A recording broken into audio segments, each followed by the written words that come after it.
My cancer journey began on September 9th of 2014. They said, you have breast cancer.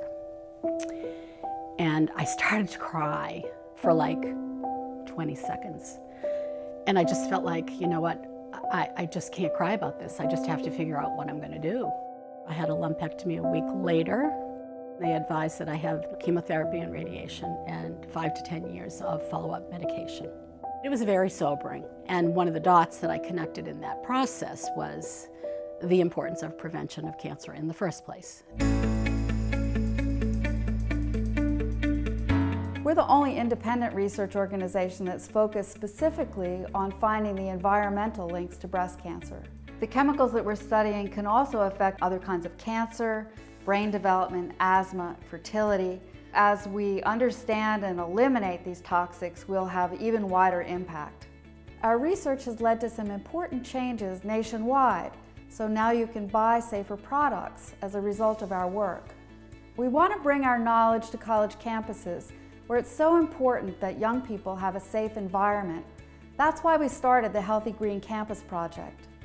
The mission of the Healthy Green Campus Project is to integrate human health and chemical exposures into sustainability practices on college campuses. We conduct research to provide the evidence that decision makers need on college campuses so that they can make effective purchasing decisions that will reduce exposures to harmful chemicals. We visit college campuses to collect air, blood, and dust samples, which are then analyzed for a variety of chemicals, including flame retardants. The exciting part is when we get to go back to the campuses and share the results. We also provide tips on how to reduce exposures to these harmful chemicals. It's very unusual, I think, for college students and college administrators and faculty to be able to be face-to-face with people who are doing the kind of research that Silent Spring is doing. And not just the research, moving it out of the research realm into the applied realm. It was my sister's childhood teddy bear. Our students have had total accessibility, and I think that has made for such an authentic experience for them. Well, I think the collaboration is perfect because as a chemist and an educator, I feel it's my responsibility to inform students and educate them about the consumer products that they're using. It's great synergy between the green chemistry that I teach in the classroom as well as the Healthy Green Campus initiative from the Silent Spring. Students really want to come and have an impact on the world now, and I think this is one great way to get them to play around with it in a safe environment where we can structure it and give them the support they need to succeed. Harvard University, like other higher ed institutions, has been very focused on reducing our carbon footprint. But through our research with our faculty as well as Silent Spring, we've also identified the opportunity and the need to reduce our chemical footprint. We knew we needed a third-party trusted scientific group to help us do research, and they have been an invaluable partner ensuring that our strategy can be driven by science.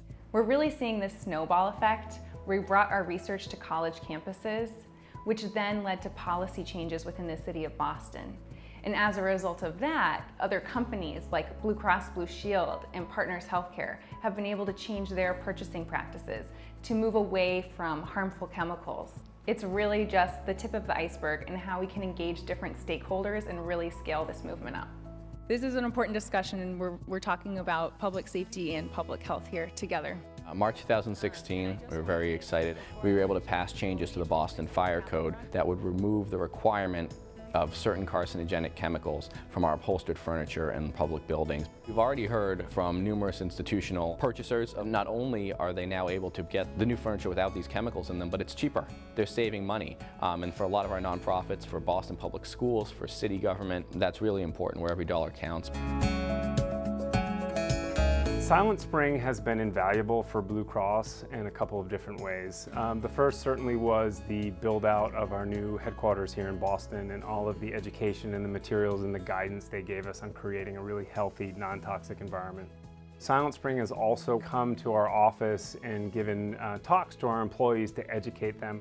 Silent Spring has a really strong ability not only to understand the science, something that's very complicated, but to communicate it in a way that is actionable and useful. And I think this will go a really long way, again, in raising the issue of exposure to chemicals on the corporate sustainability agenda. It didn't take a lot for us to get on board, given the reputation that Silent Spring Institute has. If we as consumers, whether individuals or institutions, begin to demand safer, healthier products, the companies that manufacture and distribute these products are going to respond. We at Silent Spring know that a safer and healthier world is possible. Please join us in making it a reality.